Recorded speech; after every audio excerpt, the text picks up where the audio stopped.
بریم. سلام دوستان، خسته نباشید.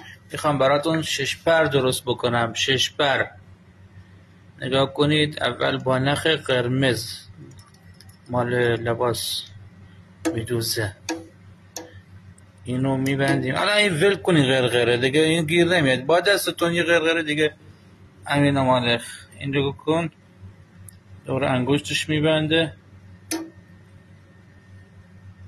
یکم دست بالا می نکن. چند تا دور؟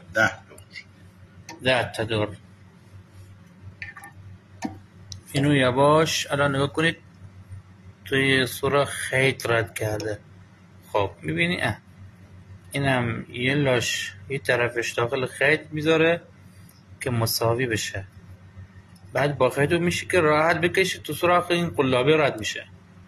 بعد که رد شد یه دولاش میکنه، دو قسمت میشه و بعد میبنده.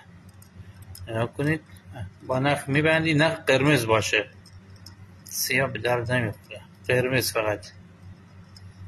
اینجا رو میبندیم. بعد که بسته کامل چند تا گره میکنه. این میشه ششپر دستساز.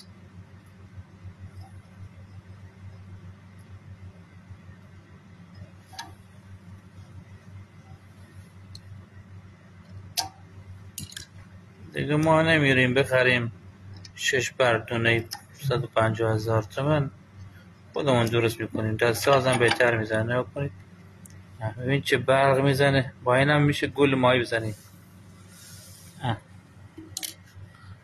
خلاص تموم شد.